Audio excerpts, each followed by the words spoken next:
Hello, my sweet summer children. I'm back with some juice to get you through the long night. So, have you ever wondered why gyroscopes are in the opening credits of Game of Thrones? Well, there is a theory that the book or the show that we are watching are all past events, and Samwell Tarly is telling this story to someone. So, one of the most solid pieces of evidence is the gyroscopes. The gyroscopes are shown at the Citadel and in the opening credits. But let's look closer at the gyroscopes in the opening credits. The gyroscope is showing us a timeline. When the credits open, it's what looks to be flaming mountains and a dragon, and also a cluster of people, which is most likely the Targaryens. This looks to be depicting the doom of Valyria. The Targaryens fled Valyria before the doom and conquered Westeros. The next visible image that I can make out clearly is a dragon being attacked by a direwolf, a lion, and a stag, which is no doubt Robert's Rebellion. Houses Baratheon and Stark slayed House Targaryen, with House Lannister making the final blow. The last scene depicted on the gyroscope is the stag crowned by sunlight and the lion and the wolf bowing to the stag, which is indeed Robert's coronation and reign. So one of the big things that jumps right out to me is that the three scenes depicted on the gyroscope are shown to us in chronological order. Also, when Sam first arrives at the Citadel, the centerpiece of the massive library is a massive gyroscope. But there are also smaller gyroscopes hanging as well. And if you look all the way to the right and freeze the frame, you will see a very fast pan from a smaller gyroscope. And one of the scenes on that gyroscope is a dragon.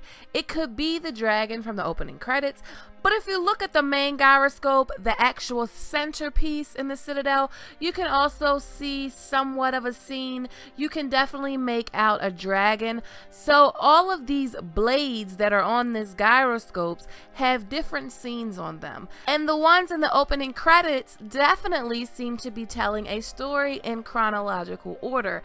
But that's not all. Gyroscopes are seen in the opening credits. They are at the Citadel and the focal point of the Citadel's introduction into the credits. Now, again, with the credits, when we move from the gyroscope, we get a flash, like a zoom, like a magnification. In case you didn't see it, I'm going to play it back one more time. That zoom also seems to lend credence to Sam, the narrator. If you look at the gyroscopes at the Citadel, it has these lenses floating around it. You can see about 5 of them, and if you look at them, they look like if you flip them, then you will magnify or zoom like lenses on a glasses or lenses on a camera. When Sam first arrives at the Citadel, he's greeted by an arrogant or pompous little prick, and look, there's another gyroscope. But this guy seems to be using some kind of Westeros special glasses to read whatever he's reading. But in season 7, Sam is at the Citadel. Sam and Archmaester Ebrose are walking through the library. Archmaester Ebrose tells Sam, if you're going to write the histories, Tarly, you have to do the research. So Archmaester Ebrose assumes that Sam is going to write history, but then again, that's what maesters do. The Archmaester says he's writing the history of the wars following the death of King Robert I. What? You don't like the title? What would you call it then? Possibly something a bit more poetic?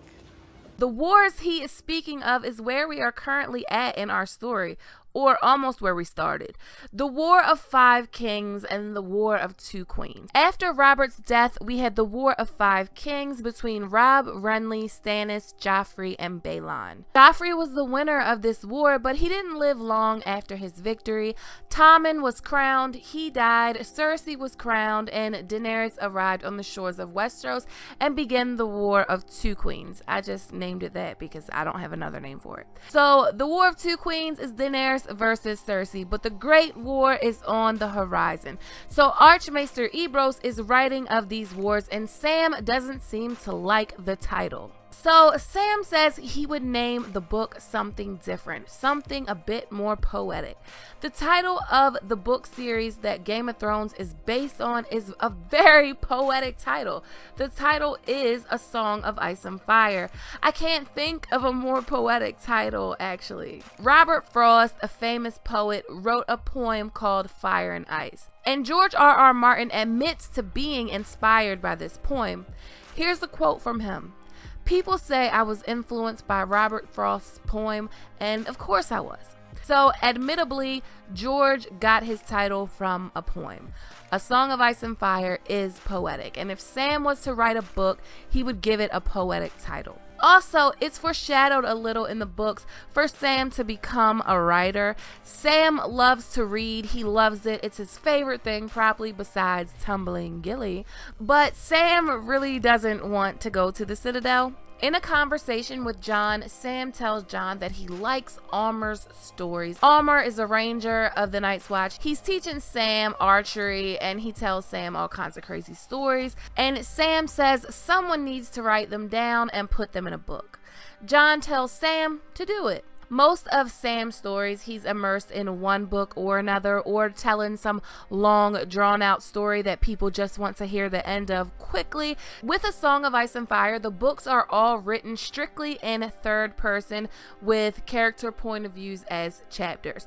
So at first, I found it odd. I asked myself basic questions like, how is Sam going to be able to give a detailed description and tell an accurate story of what happened in Essos with Daenerys?